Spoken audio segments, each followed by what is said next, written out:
তাদের ইমেজ নষ্ট হবে, বাংলাদেশে সমালোচনা হবে, এই জন্য তারা আমাদের বিষয়ে মানে কর্ণপাত করতেছে না। কোনো বোর্ডে 30 জনে 29 জন ফেল, কোনো বোর্ডে আবার 30 জনে 28 জন পাস।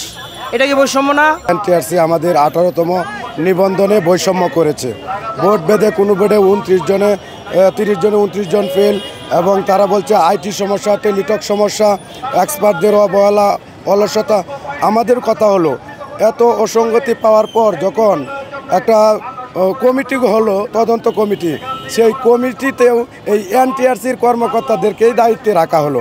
তাহলে যে দুর্নীতি করলো তাকেই যদি আপনি কমিটিতে রাখেন, তাহলে তো তারা তাদের দোষটা সামনে আনবে না, এটা স্বাভাবিক। আর সর্বশেষ এনটিআরসি যখন বলল যে মন্ত্রণালয় যদি তাদেরকে এরকম দিক নির্দেশনা দেয় যে না, এখানে সবাইকে তদন্ত সাপেক্ষে আগের মতো পার্সেন্টেজ কিংবা আগের যে নীতিমালা আছে এনটিআরসি, সে অনুযায়ী রেজাল্ট পুনরায় প্রকাশ করা হোক, সেটা মন্ত্রণালয় বলতে এনটিআরসি মানতে বাধ্য। কিন্তু আমরা বুঝতেছি না যে এখানে মন্ত্রণালয়, শিক্ষা মন্ত্রণালয় পুনরায় এই অসঙ্গতির বিরুদ্ধে পুনরায় একটা রেজাল্ট প্রকাশ করলে তাদের ইমেজ নষ্ট হবে, বাংলাদেশে সমালোচনা হবে, এই জন্য তারা আমাদের বিষয়ে মানে কর্ণপাত করতেছে না।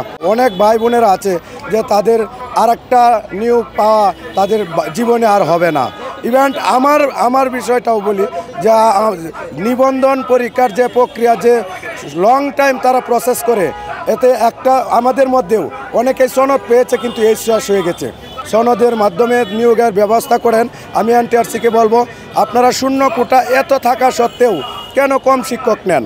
এই বছর 1,822টি সিট খালি, আমরা রিটার্ন পর্যন্ত গিয়েছি অনলি 83,000, তারপরেও কেন এখান থেকে বাদ দিলেন? এই প্রতিষ্ঠানগুলো শূন্য পদে বছরের পর বছর পাঠদান থেকে সমস্যা হয়, আমাদের গ্রামগঞ্জের ছেলেমেয়েরা ভালো শিক্ষা পায় না শিক্ষক শূন্যতার কারণে। আমি দীর্ঘ প্রক্রিয়ায় আবেদন করার পরে আমি টিকে গেছি। টিকে যাওয়ার পরে আমাদের এখান থেকে সনদ থেকে বঞ্চিত করা হচ্ছে। আমি এনটিআরসি মহোদয়ের কাছে জানতে চাই কেন আমাদের এরকম করা হলো, বৈষম্য শিকার হলাম আমরা দীর্ঘ 2.5 বছর শিক্ষা সাধনা করার পর আমরা এনটিআরসিতে রিটার্ন পরীক্ষায় টিকে গেলাম, অথচ আমাদেরকে এখানে এসে ফেল দেখানো হচ্ছে। যেখানে ভাইভা মার্ক যুক্ত করা হলো না 18তম শিক্ষক নিবন্ধন পরীক্ষায়, অথচ তারা কিভাবে চাকরি পাওয়া যাচ্ছে 40-42 বা 49 পায়, তারা চাকরি পেয়ে যাচ্ছে, আর আমরা কেন পাচ্ছি না? এটা আমাদের বৈষম্য করা হচ্ছে। 4 তারিখের পর থেকে আমি খুব হতাশ ছিলাম। যখন আমি জানতে পারলাম যে আমার রেজাল্ট নেই, তখন আমার পরিবার, আমি সবাই এখানে ভেঙে পড়ে গেছি। আমার বয়স এখনও শেষ হয় নাই, আমি শেষ বয়স পর্যন্ত আমি চাকরি করব বলেই আমি এখানে আন্দোলনে শরীক হয়েছি। আসলে তারা যে বলছে রেজাল্ট পূর্ণ নিরীক্ষণের সুযোগ নাই, তারা অসঙ্গতি পায় নাই। যদি অসঙ্গতি নাই পেয়ে থাকে, গত মাসে 4 তারিখে তারা রেজাল্ট দিয়েছে। রেজাল্ট দেওয়ার ঠিক আগ মুহূর্তে এনটিআরসি এর চেয়ারম্যান কেন ডিএমপির কাছে 1 মাস 15 দিনের পুলিশ প্রোটেকশন চাইল? তারপর সরকারি ছুটি গেল 10 দিন, 15 তারিখ থেকে প্রতিষ্ঠান খোলা, 15 তারিখ থেকে আবার এখনও পর্যন্ত উনি অফিস করছে না। কোন যুক্তিতে তিনি আমাদের সামনে আসতে চাচ্ছে না? কোন যুক্তিতে? নিশ্চয় তার মধ্যে ভুল আছে, ভয় আছে। সে যে দুর্নীতি করেছে, এই জন্য তিনি সামনে আসছে না। এনটিআরসি এর চেয়ারম্যান মফিজুর রহমান ও দিনা পারভিন এই ঘুষ বাণিজ্যের সাথে সরাসরি সম্পৃক্ত। আমাদের কাছে যথেষ্ট প্রমাণ রয়েছে। কোনো বোর্ডে 30 জনে 29 জন ফেল, কোনো বোর্ডে 30 জনে 27 জন ফেল, কোনো বোর্ডে আবার 30 জনে 28 জন পাস। এটা কি বৈষম্য না?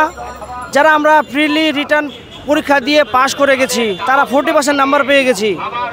30 জনের মধ্যে কি 29 জনেই অযোগ্য ছিল ভাইভাতে সামান্য 20 মার্কের জন্য? আপনারা জানেন আমরা বিগত জুন মাসের 15 তারিখ থেকে লাগাতার কর্মসূচি দিচ্ছি।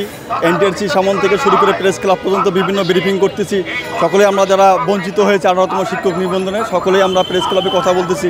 আমরা এনটিআরসির সচিব মহোদয় মফিজ স্যারের সঙ্গে কথা বলার চেষ্টা করতেছি, এবং আপনারা জানেন শিক্ষা উপদেষ্টা আমার সঙ্গে কথা বলার চেষ্টা করতেছি, কিন্তু কেউ আমাদের সঙ্গে কথা বলতেছেন না এই মুহূর্তে। এবং আমাদের সঙ্গে যে বৈষম্য করা হয়েছে রেজাল্ট সম্পর্কে, সেটাও ওনারা শুনতে চাচ্ছেন না এই মুহূর্তে। আমরা চাচ্ছি এটা সুন্দর একটা তদন্ত হোক এবং খুব দ্রুত গতিতে, যেহেতু আপনাদের আবেদনের সময়সীমা 10 তারিখের মধ্যেই শেষ হয়ে যাবে, জুলাই 10 তারিখের মধ্যে। আমরা চাচ্ছি 2-1 দিনের মধ্যে, আজকের মধ্যে এটা একটা সুরাহা হোক।